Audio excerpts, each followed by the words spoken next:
अल्लाह के नबी खुतबा हज्जतुल विदा में अपनी नबूवत के आखिरी खुतबे को देते हुए लोगों के सामने ऐलान करती, लोगों मैं अल्लाह के पैगाम को पहुंचाया, क्या तुम्हें गवाही देंगे? हाँ अल्लाह के नबी हम गवाही देंगे।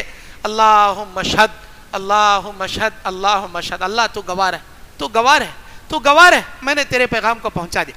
उसके बाद एक बात बोले अल्लाह के नबी, मेरे उम्मतियों जाने अनजाने में इतने साल मैं तुम्हारे दरमियान जिंदगी गुजारा, अगर जाने अनजाने में मेरी जबान से मेरे हाथ से किसी को तकलीफ पहुंच रही तो अल्लाह के वास्ते यहाँ दुनिया में माफ कर डालो, मिंजे नहीं बदला लेना चाहती यहाँ से ले लो, क़यामत में अल्लाह के दरबार में मेरा दामन नक्को पकड़ो। वो बोले कौन बोल रही है बात?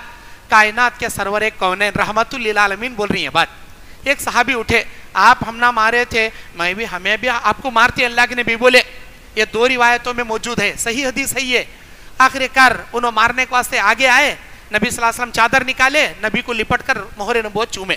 खैर ये हदीस में इबरत क्या, हमारे वास्ते दरस क्या? ये ते बड़े कायनात के पैगंबर, सारे अंबिया के इमाम, सारे रसूलों में अफजल एक आम उम्मतियों के सामने माफी मांग सकती, जबकि उन्होंने किसी को तकलीफ नहीं दिए, किसी को तकलीफ नहीं दिए, हर किसी की मदद करने वाले, हर किसी की दिल की दुआ लेने वाले, मार खा को दुश्मनों को दुआएं देने वाले, गालियां भी नहीं दुआएं देने वाले, ऐसे पैगंबर आम लोगों के सामने माफी मांग रही, अगर मेरे से तकलीफ हुई रही तो अल्लाह को ऐसे माफ करो भाई बोल रही। हमें माफी नहीं मांग सकते क्या? हमें नहीं माफी मांग सकते? कितने जने को हमें नहीं गाली दिए, कितने जने का दिल नहीं दुखाए, कितने जने से झगड़ा नहीं करे, हमारे अड़ोसा पड़ोसा हमारे से बात नहीं करते, कितने के साल पहले लड़ाया हुए थे, कहते उनसे हमें मुबिंगा, हमारे से उन्होंने मुबिंगा, आज तक बात नहीं भाई बात छोड़ डालिया, कोसे की मामले में, कोसे की पैसे के मामले में लड़ाया कर ले को, आज तक भाई को बात नहीं करते। कहीं के मुसलमान जी हमें अल्लाह के नबी क्या बोले, 3 दिन से ज्यादा मुसलमानों से बात छोड़े, तुम्हारी नमाज, तुम्हारा रोजा, तुम्हारी दुआ, तुम्हारा हज, तुम्हारा उम्रा, तुम्हारी दुआएं आसमान में जाना तो दूर की बात, तुम्हारे सिर के एक बिलिश्त ऊपर नहीं जाती, फिर इबादत कर को क्या फायदा तुम्हें?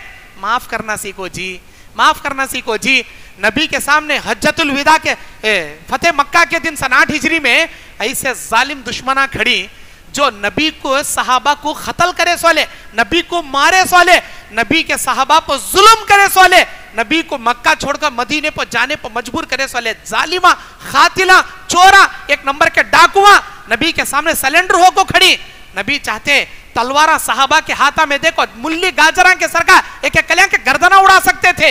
नबी बोलती मक्के वालों क्या तस्वुर करते हैं आज तुम्हें, आज मक्का हमारे कब्जे में आ गया, मेरे बारे में क्या गेस करती तुम्हें? अंत करीम इब्नु करीम इब्नु करीम, रहम करने वाले बेटे के रहम करने वाले बेटे के रहम करने वाले बेटे तुम्हें।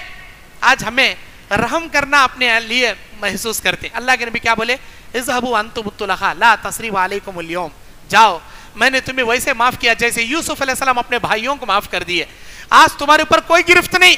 अरे जान लेने बैठे सो जानी दुश्मना को अल्लाह माफ करे। अल्लाह के नबी क्या हमें हमारे सगे भाई को, हमारी बहन को, हमारी भौनी को, हमारी खाला को, हमारे रिश्तेदारों को, हमारे अड़ोस पड़ोसियों को, हमारे जमात के दोस्तों को माफ नहीं कर सकते क्या? माफ करना सीखो जी। उन्हें जुल्म करात रंगा, उसके जुल्म का बदला अल्लाह देता, तुम्हें माफ करना सीखो।